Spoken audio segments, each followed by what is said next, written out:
First, let's name your iPad so that your teacher can easily find it when they're ready to send you your file. First, find Settings. The Settings app is gray and looks like it has gears on it. But if you can't find it, swipe down in the middle of your screen and type SET. Then tap Settings when it pops up. Next, in the left-hand column, tap on General. Then in the right-hand column, tap on About. Next, tap Name, and then tap the gray X in a circle so that it will clear the name and you can type your name with your last initial. When you've finished, tap the About button to go back. Next, tap your Home button to return to the home screen and open Self-Service. If you can't find it, swipe down in the middle of your screen and type SELF. Tap on Self-Service to open it. Once it opens, you might need to push the blue arrow. Tap the menu button on the upper left-hand corner of the screen, then tap Search. In the search bar, type PAGES.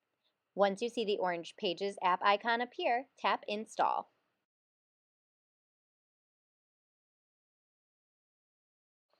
Once Pages has installed, you can return to your home screen and do one last step to be able to receive your file. Swipe down from the upper right-hand corner to review your control center.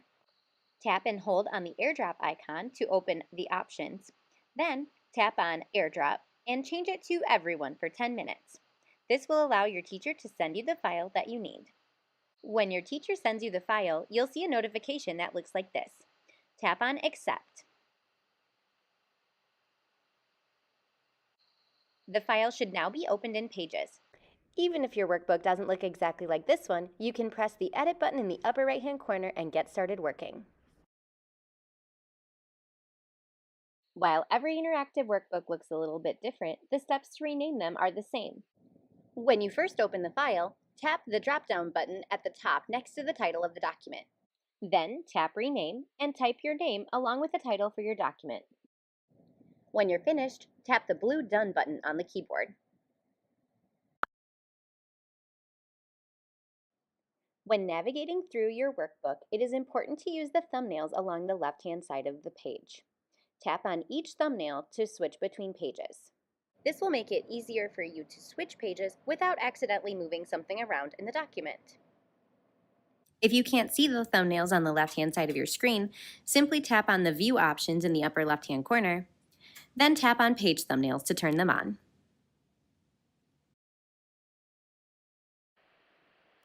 Throughout your workbook, you will see images like this.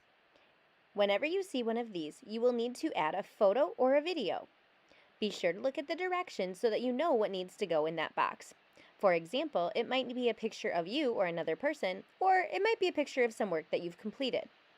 Make sure that you always follow your teacher's directions. If you see a picture that looks like this with the plus button down in the corner, tap the plus button to add your own photo into the box. When you tap the plus button, you'll see this menu where you can choose a photo or video, take a new photo or video, or insert a file from somewhere else on your iPad. When I tap on Choose Photo or Video, you will see that it loads my photo library and I can choose whichever picture I want to use for this project. Once I scroll through and find the picture that I'm looking for, I can simply tap on it and it will be loaded into the box. If you'd rather take a new photo, you can tap on the plus button in the bottom corner, then tap Take Photo or Video.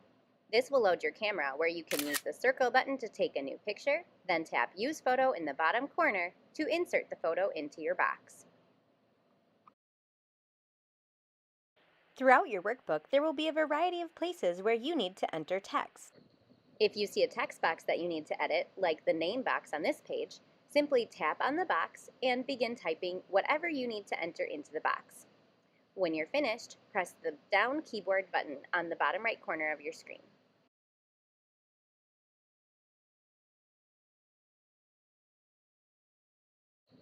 Sometimes you might see pages like this where you need to answer more than one question. Tap underneath each question to answer it, then move on to the next one. With your teacher's permission, you might also be able to use dictation if you have a hard time with typing. If it's okay with your teacher, tap on the microphone on your keyboard, then speak what you need it to type. If you see this prompt, tap the top Enable Dictation button. I really enjoyed this book.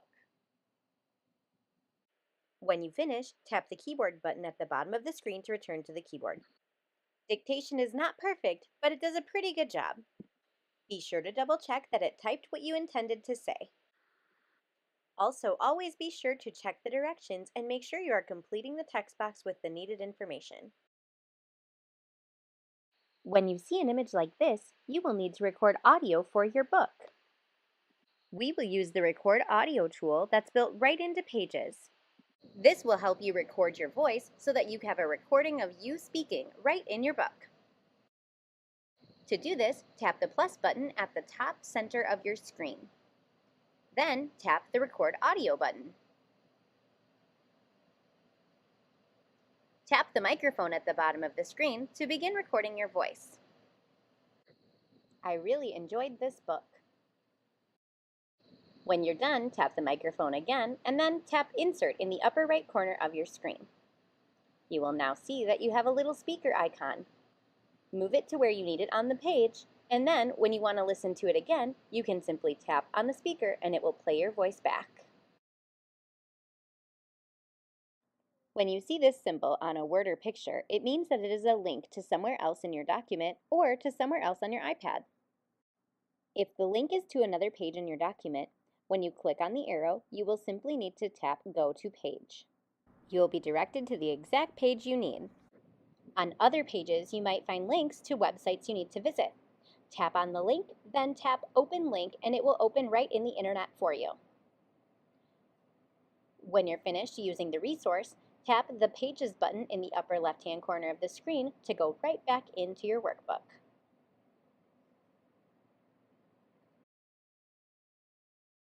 Some workbooks might even include matching activities. If your workbook includes a matching activity, make sure that you follow the directions. For example, on this page, you would simply drag the dark blue box on the bottom to the matching word on top.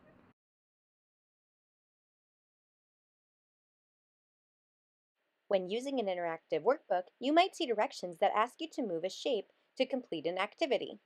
In this case, I need to move the yellow circles over important words. So I tap on each yellow circle and drag it where I need it to go. Here is another example of moving a shape, this time moving it onto a picture to add a hat. You may see speaker symbols throughout your book. If you see one of these, you can tap it and you will hear an audio recording. The recording could include anything from directions to a story read aloud, or even fun tips and tricks. In this case, they even include words in another language. If you add your own audio recording to your book, you will see it displayed as one of these symbols. The Undo button is a backwards arrow inside of a circle. It is located in the top toolbar of your Pages app. Most mistakes, like accidentally moving something or deleting something, can be solved with a few simple taps of the Undo button. If you need to, or your teacher asks you to, you can even press the plus button in the bottom left corner to add a new page to your document. If you need to restart an activity, you can also tap the plus button and add a new copy of one of the pages that's already in your workbook. Many of the workbooks even include extra pages for drawing or blank pages where you can add what you need in your workbook. The last step of your project is submitting it back to your teacher. To do this, press the square with the arrow on it in the upper toolbar. Then tap AirDrop and select your teacher's device. Be sure to only send it to your teacher and only tap once. Once you tap, wait for the blue circle to complete. Then you can tap Done in the right-hand corner of the box. You will follow these same steps regardless of which workbook you are turning into your teacher.